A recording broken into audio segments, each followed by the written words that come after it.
Have you ever read a sentence in Portuguese feeling a light has just turned on because you finally begin to understand the language, only to be thrown into complete darkness when you hear it out loud? This happens to most learners, and the reason is because it sounds like we mash everything together, which makes it really hard to tell where a word ends and another one begins. So today I'm bringing back the Night of Portuguese, my metaphor to explain what is officially called resyllabification. It's a hard one to pronounce. The Night of Portuguese will shed light on where boundaries between words actually are in spoken Portuguese. Don't worry, I'll help you train your ears to one very common case, words ending in S followed by a word starting with a vowel, so you feel better prepared listening to real Portuguese even when it's fast. Just like my unschooler who thought she heard me say isso agora, when in fact I said isso agora. Yes, I did pronounce isso agora.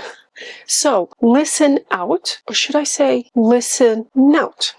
So, we the Portuguese are not the only ones shifting syllables around when we speak. Lots of languages do that. I mean, I'm fluent enough in English to know zapples is not a word, but if I had been relying solely on text to learn English, who knows if knowing what this means on paper, he likes apples, meant I would have understood the message when I heard he likes zapples.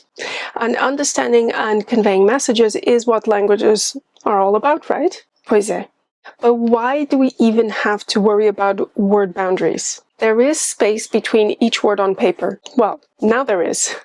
But back in the day, in the 14th century or so, this is how text looked like. At least they wrote in capitals. Unless you knew the topic well, you might misinterpret a lot because you didn't know when a word started and another one began. You will be confused when hearing Portuguese if you are not aware of the syllable jumping phenomenon. One very common case is when a word ends with a vowel and an S, and the following word starts with a vowel as well. That S becomes a Z if, this is important, if we don't take a break in between words. You see, we are kind of lazy, you should say pragmatic, okay? So we bind words together, or marry them, as I like to say it. We're not completely mean, okay? By changing that S into a Z, we are actually giving the other person a clue that this is a marriage. The danger happens when you think you're hearing words starting with a Z. That's a sign of danger, and clearly a sign that you never played Scrabble in Portuguese and were never at a loss for words starting with that letter. Let me help you there and get it over with.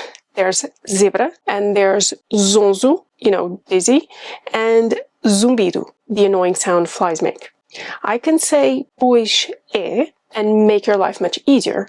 The thing is, I, as a true Portuguese, will use more words than I actually need to express myself. That means I have to squish it all into so much time until you lose your patience. That means saying it like pois é again. Pois é, pois é. No break, but the Z sound really feels like it's taking sides, leaning more towards the new word. When I talk about the S becoming a Z between vowels, people tend to say pois é, but that's silly. The S will only change when and if it touches the following word, pois é. Let's practice with body parts as a joke I had never heard of, but which one of you shared as a comment on my previous video on this topic. What are the body parts in Portuguese that start with the Z?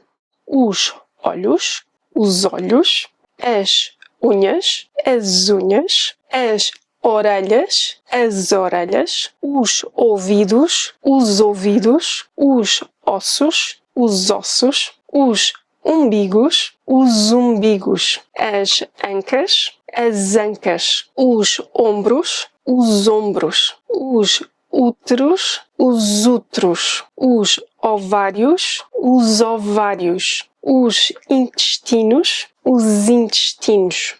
There's more marriages the Night of Portuguese could shed light onto, but that's it for today.